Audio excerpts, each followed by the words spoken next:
대통령님 안녕하십니까. 국민일보 이경원입니다. 명태균 씨의 녹취에 기반한 여러 의혹들에 대해서 오늘 이 기회를 빌어서 상세하게 대통령님의 직접 설명을 청하고 싶습니다. 중요한 키워드들로 간추려보자면 한 세 가지쯤이 될 것 같습니다.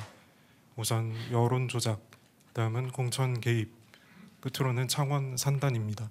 이 의혹들에 대해서 제가 되풀이해서 설명을 하는 것은 오늘 시간상 옳지 않을 것 같고, 여러 대목에 대해서는 검찰의 수사도 예정이 되어 있겠습니다만 이 기자회견 자리를 통해서 많은 국민들이 납득할 만한 설명을 들을 수 있도록 책임 있게 말씀을 부탁드리고자 합니다. 그러니까 여론 조작 또 공천 창원. 저는 명태균 씨한테 무슨 여론조사를 해달라는 얘기를 한 적은 없습니다. 그리고 명태균 씨나 또는 우리 당의 정치인들이 이제 여론조사 발표된 거라든지 또는 요거는 내일 발표될 예정인데 그냥 알고만 계시라 이런 얘기들은 선거 때 수도 없이 받았고요. 그리고 제가 여론조사를 조작할 이유도 없고 여론조사가 잘 나왔기 때문에 늘 그거를 조작할 이유도 없고, 그리고 또 잘 안 나오더라도 그거를 조작한다는 거는 그거는 전 인생을 살면서 그런 짓은 해본 적이 없습니다. 그러고 정부 들어와서도 명태균 씨한테 그러면 맡기지 않았냐 하는 의혹 기사가 있다고 제가 보고를 받았는데, 저는 기본적으로 대통령실에서 여론조사를 할 때 국민 세금 가지고 대통령 무슨 지지율 조사 같은 거 하지 말라 그랬습니다. 처음에는 정무수석들이 첫 번째 수석이나 두 번째 수석이나 이렇게 정무수석이 이렇게 가끔 그래도 하더라고요. 그래서 제가 이런 거 하지 마라. 정책을 여론조사를 해라. 그래서 저게 아마 1년에 예산이 이렇게 많지는 않은 것 같은데, 저희 정부는 정책을 중심으로 해서 이 정책에 대한 국민들의 반응이 어떤지 그걸 주로 하지, 대통령 지지율 조사는 정말 지금까지 5손가락 안에 했던 것 같고, 그리고 그거 들고 와서 제가 다음부터는 이런 거 하지 말라고 그랬습니다. 네. 그러니까 여론조사는요, 그리고 처음부터 다 계약 가계약 단계부터 전부 그 절차를 밟아서 하는 거지 나라 돈 쓰는 것이 그렇게 간단한 건 아니라는 점을 말씀드리고요. 그리고 공천 문제는 공천 개입이라고 하는 것에 이제 정의도 따져봐야 됩니다. 예를 들어서 제가 당선인 시절에 지방선거와 동시에 시행하는, 대선과 동시에 시행한 국회의원 재보궐선거가 몇 개 있었고요. 또 6월 1일 지방선거와 동시에 하는 또 국회의원 재보궐선거가 있는데, 대개 그 재보궐에 나갈 사람들은 거의 정해져 있습니다.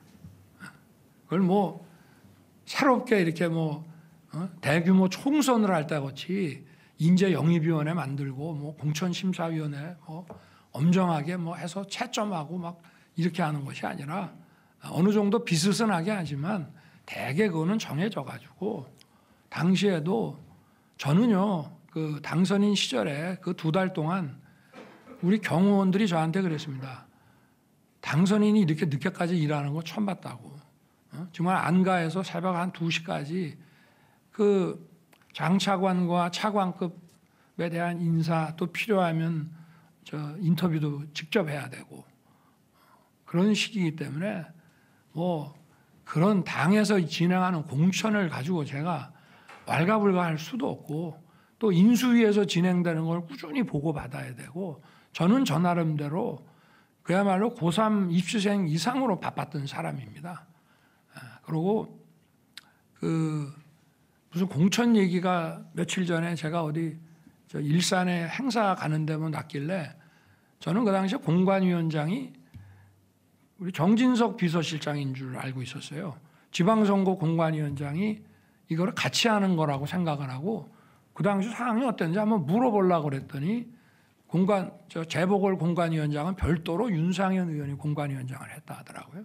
그만큼 저는 당의 이런 공천에 관심을 가질 수 없었고, 그리고 오히려 뭐 당에서 어떤 그 공천을 진행해 나가는데 좀 그 당의 이제 중진 의원들 중에 저한테 전화해서 뭐 좀 이런 점들은 좀 여론이 좀 좋지 않으니 좀 더 바람직하게 하게 해달라고 저한테 막 부탁하는 경우는 있지만, 그런 경우에도 원리 원칙에 대한 얘기만 했지 누구를 공천을 주라 이런 얘기는 해본 적이 없습니다. 그러니까 그 전화 그 내용이라 그게 뭐 전화 내용인지 아니면은 저 텔레그램 통화를 뭐 녹음을 한 건지는 잘 모르겠습니다만은, 하여튼 저는 오랜만에 한 몇 달 전에 저한테 좀 많이 소원했을 것 같아서 저도 받았고, 뭐 하여튼 그래도 고생했다는 얘기 한마디 한 것 같고, 그리고 무슨 공천에 관한 얘기한 기억은 없습니다만은 했다면은 당에 그냥 이미 정해진 얘기, 아마 그 시기에는 거의 정해졌을 것이고, 뭐 다른 선택의 대안도 없고, 당에서도 아마 공관위와 최고위에서 딱딱 찍어서 전략공천으로 마무리를 다 진 것 같은데요. 그래서 뭐 그렇다는 점을 말씀드리고, 뭐 예를 들면 총선 때도 마찬가지입니다. 사람들이 이렇게 뭐 누구누구가 좋다 해가지고 저한테 알려주면 저는 그대로 인재영입위원회에다가 그냥 패스시켰습니다. 누구를 꼭 공천 줘라라고 그렇게 사실 얘기할 수도 있죠.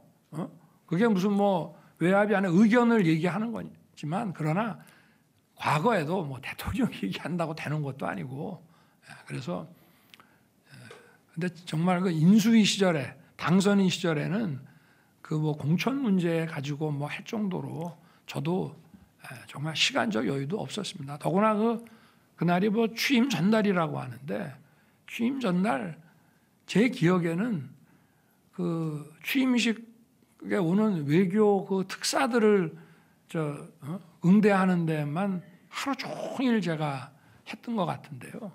하여튼 뭐 그렇습니다. 솔직하게 다 말씀드리는 겁니다. 그리고 또 뭐 창원 산단 문제. 창원 산단을 포함해서 한 10몇 개의 국가 산단은요, 제 대선 공약입니다. 그리고 이 산단의 지정이라는 거는 다 오픈해서 진행하는 거지 비밀리에 진행하는 게 아니고요. 신청을 받습니다. 받고 저걸 이제 산업 정책적인 면과 또 토지에 대한 이런 인허가 뭐 형질 변경 이런 게 들어가야 되기 때문에 국토부와 산자부가 이제 같이 진행을 해 나가는 건데, 그 위원회를 만들어서 전부 진행을 하고, 그걸 응하려고 하는 이제 각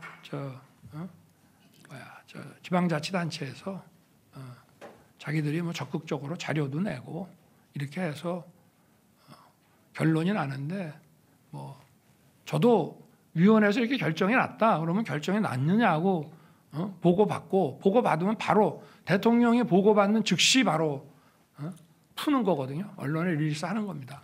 뭐 저한테 해서 제가 보고 다시 조정을 해서 뭐 마지막 도장을 찍어줘야 되는 것이 아니고, 이 절차 자체가 마치 재판하듯이 쭉 위원들이 이걸 받아서 결정을 하면은, 아마 그래도 제가 언론에 난 거 보고 알아서는 안 되니까 대통령께 보고가 갔다 그러면 아마 즉시 언론에 릴리스 하는 거라.